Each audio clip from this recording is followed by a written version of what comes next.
کہ آج بھی اگر سوال کیا جائے کہ خود ہم نے جنت البقیع میں سوال کیا بعض ان شرطوں سے کہ جو لوگوں کو زیارت سے روک رہے تھے،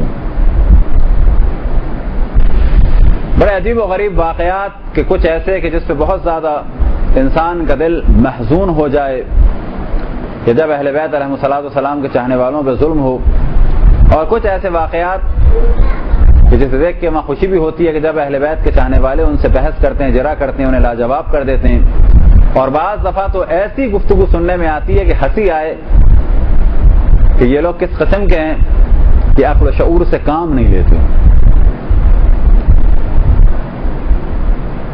لہٰذا وہ گفتگو جس کے پہلے مرحلے میں ذکر کیا جائے، ایک دفعہ ایک شرطے سے خود ہم نے کہا، کیونکہ وہ دوران زیارت لوگوں کو روک رہا تھا کہ قبروں پہ نہ جائیں، قبروں پہ جانا حرام ہے، تو پہلا سوال تو پیدا ہوتا ہے کہ تم جہاں پہ کھڑے ہو اور لوگوں کو روک رہے ہو تو وہ جنت البقیع کے اندر روک رہے ہو، اور جنت البقیع کے اندر لوگ آ رہے ہیں، قبروں پہ جا رہے ہیں۔ اگر روکنے کا سلسلہ کرنا تھا تو بالکل ہی روک دیتے باہر، لیکن یہ بالکل روک نہیں سکتے، اور یہ ان کا بالکل نہ روکنا ایک علامت ہے اس بات کی کہ ان کو خوف ہے ابھی بھی۔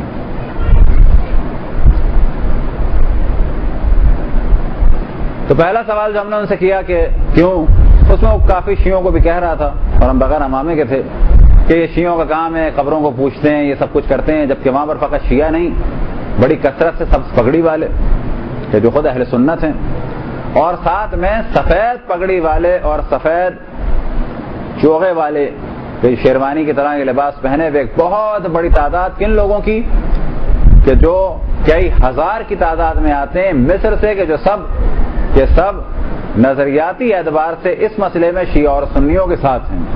اس مسئلے میں اہل بیت علیہ الصلوۃ والسلام اور اصحاب کے قبور کے احترام کے سلسلے میں یہ سب آتے ہیں، ٹہلتے ہیں۔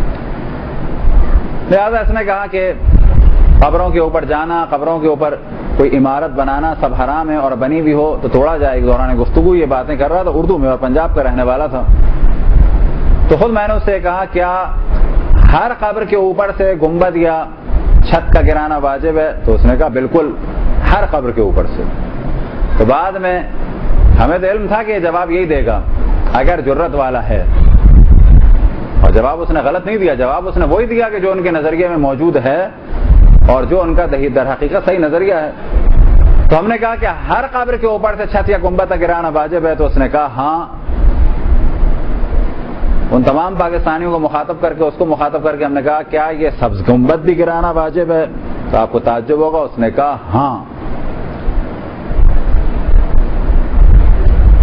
سلفیوں کا یا وہابیوں کا یہ نظریہ ہے کہ کوئی بھی چھت یا کوئی بھی گنبد کسی بھی قبر کے اوپر ہو تو اس کو گرا دیا جائے۔ اب اگر گنبد خضرا کو یا وہ چھت اور گنبد جو قبر مطہر رسول اللہ صلی اللہ علیہ وآلہ وسلم پر ہے کہ جس کا گرانا ان کے نزدیک واجب ہے اور وہ اس کو نہیں گرا رہے، تو سوال یہ پیدا ہوگا کہ اس واجب کو ترک کیوں کر رہے ہو؟ تو جواب ملے گا کہ مسلمانوں کے اختلاف کے خوف سے یا خود مسلمانوں کے خوف سے۔ تو کہا جائے گا یہی وہ چیز ہے کہ جسے تقیہ کہا جاتا ہے۔ تو آج جو سبز گنبد قبر مطہر رسول اللہ پہ نظر آئے صلی اللہ علیہ وآلہ وسلم پہ، تو یہ علامت ہے کہ سلفی قبروں کے گرانے کے مسئلے میں تقیہ کر رہے ہیں۔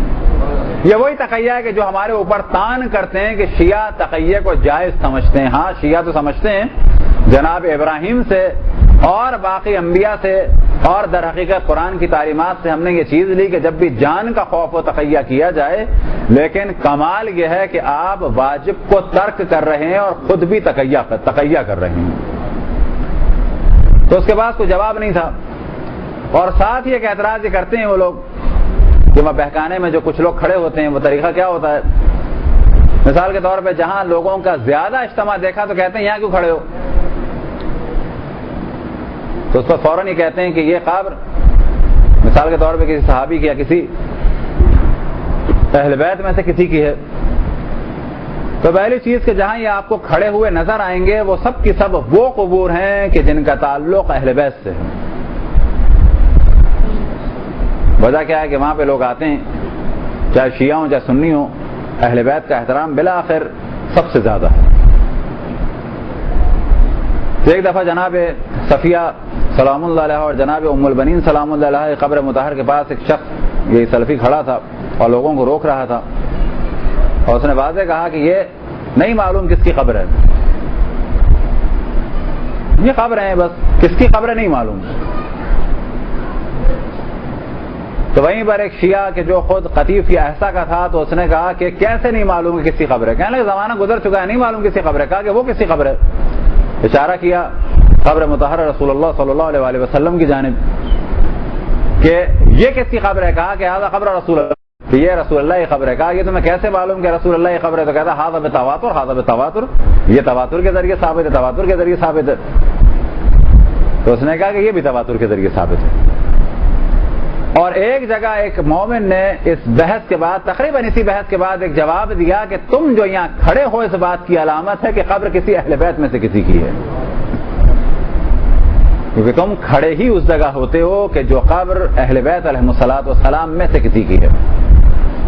لہٰذا یہ لوگ آپ کو عام طور پہ جو قبور امہات المومنین سے منسوب ہے نہ وہاں نظر آئیں گے، اور نہ ہی اس قبر کے پاس نظر آئیں گے کہ جو بقول بعض کے جناب عثمان کی ہے، جبکہ در حقیقت وہ قبر جناب عثمان بن مظنون کی ہے۔ یہ عثمان بن مظنون الگ ہیں، یہ تیسرے خلیفہ نہیں ہیں۔ تیسرے خلیفہ کا نام ہے جناب عثمان بن عفان، اور یہ قبر کے جسے عام طور پہ لوگ سمجھتے ہیں جناب عثمان کی، در حقیقت وہ جناب عثمان بن عفان کی نہیں، عفان کی نہیں ہے، بلکہ جناب عثمان بن مظنون کی ہے۔ نہ قبر جناب حلیمہ سعدیہ کے پاس نظر